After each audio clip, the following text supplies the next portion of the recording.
In this video, I'm going to narrate a Michael Hall article. That means you can multitask and use your time more effectively. Now, Michael Hall is a co-founder of Neuro-Semantics, which was created to raise the quality of ethics and professionalism in NLP and to take NLP to a high level of quality and presentation. This article is titled, How to Supercharge Your Ego Strength. What we call ego strength is the strength that a person has in his or her sense of self to look reality in the face without blinking. It is the strength that enables a person to face a challenge in life or an upsetting circumstance and not cave in. With ego strength, you are able to stand up to the negative circumstances, stand up against what you might be tempted to do, that is, give up or quit, and demonstrates an inner strength of determination, patience, persistence, and resilience. That's what we mean by the term ego strength. It has nothing to do with pride, arrogance, selfishness, etc. If that's ego strength, do you have that kind of internal strength? How much of it do you have today? How much of it would you like to have? Without ego strength, people react. They may passively shrink away or they may aggressively overreact with unthinking actions. Both the fight and flight responses, however, are the opposite of ego strength. Now, all this becomes critical when it comes to knowing if your client is truly a coaching client or someone who needs therapy. Therapy is designed to heal traumas and hurts and enable one to build up a new and strong sense of self. Coaching requires ego strength from the start. Ego strength to be able to handle the challenges that are inherent in coaching. Now, let's get some clarity about ego. We're all born without ego strength because we are all born without a sense of ego or self. There is no I. At first there is enmeshment. Baby does not distinguish self from mother. For the infant, it is all one and the same. The word ego is Greek for I or me. Open up a version of the Greek New Testament, and every time someone says I am, it is the Greek word ego. Sigmund Freud designated ego as a sense of self, the I, that deals with and relates to reality. Now, just as an aside, I remember Osho saying that all ego basically is what Michael Hall just said there. The baby is born, there's no separation between self and mother.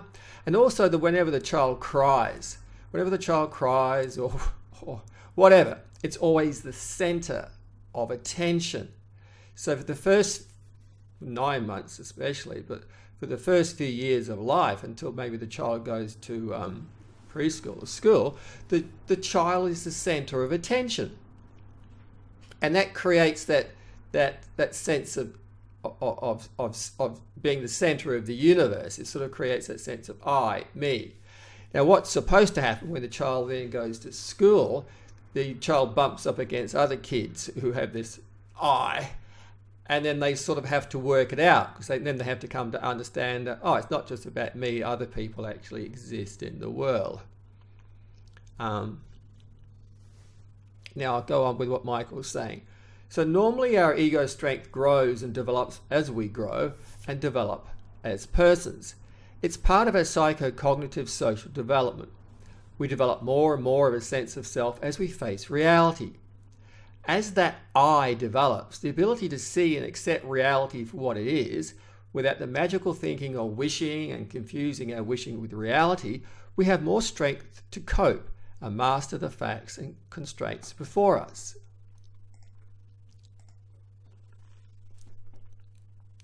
Weak ego strength means a sense of self that does not easily face, take in, or cope with life's challenges. A weak sense of self fights reality, hates it, and wishes it to be otherwise. Expectations are unrealistic and based on inadequate understanding. Reality seems too big, too frightening, too overwhelming, and so we avoid the encounter. Weak ego strength means that the person doesn't feel up to the task, and so unresourceful, weak, fragile. unable to cope, etc.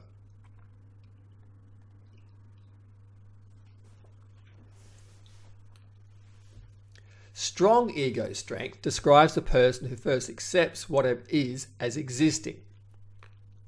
Then it looks at it and explores it with the view of dealing with it, coping and mastering it. With strong ego strength, you do not personalize the things out there in the world or what others say or do.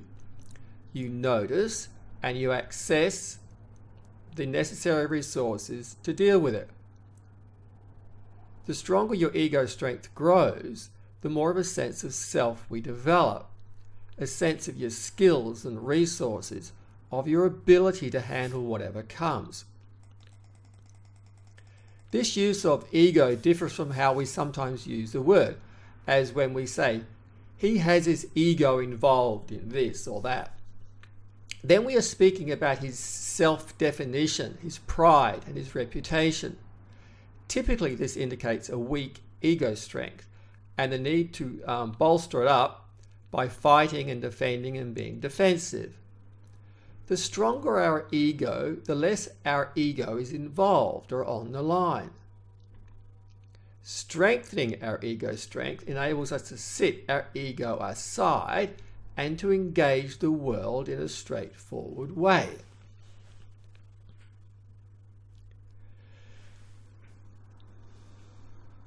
So how do you strengthen your ego?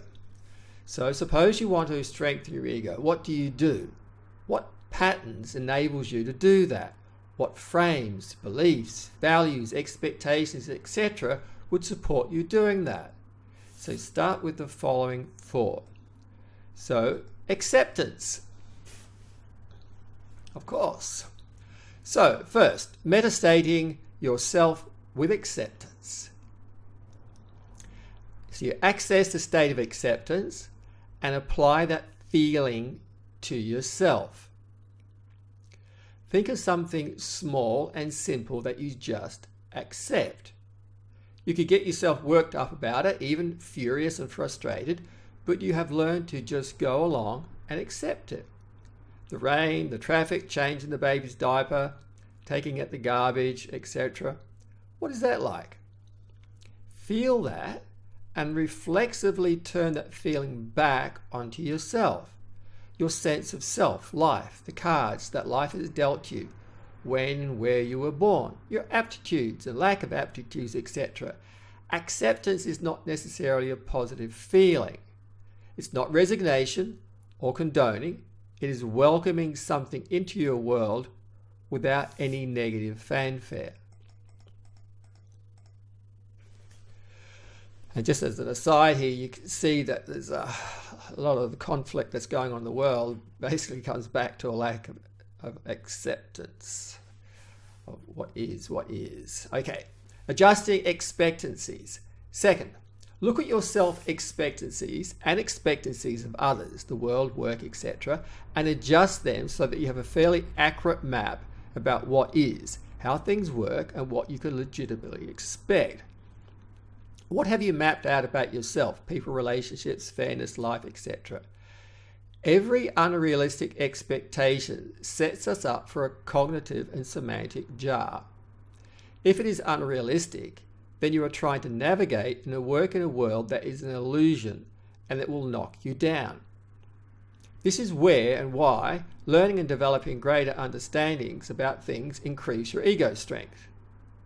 Knowing what is, how things work, the rules and principles of people, relationships, careers, etc., gives you the ability to adjust your thinking and emoting, which increases ego strength.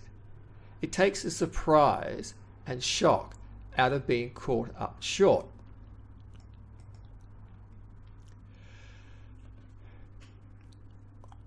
Next heading, stepping into your power zone. So weak and strong ego strength is related to your sense of personal power or the lack thereof. You increase it when you accept your personal responses of thinking, emoting, speaking and behaving. Metastate them with a frame of ownership, and then by welcoming and practicing the use of your powers, step more and more into your power zone. This increases self-efficacy, activity, proactivity, etc. Metastating flexibility. A fourth process for strengthening ego strength is replace rigidity and closeness of mind with flexibility, willingness to accept change and an openness to the flux and flow of life. The sense of insecurity predominates when you have a weak ego strength.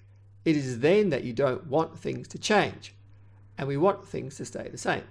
As you develop more personal security, you are more open to change and adapting and to using your resources. So that's the end of that article by Michael Hall.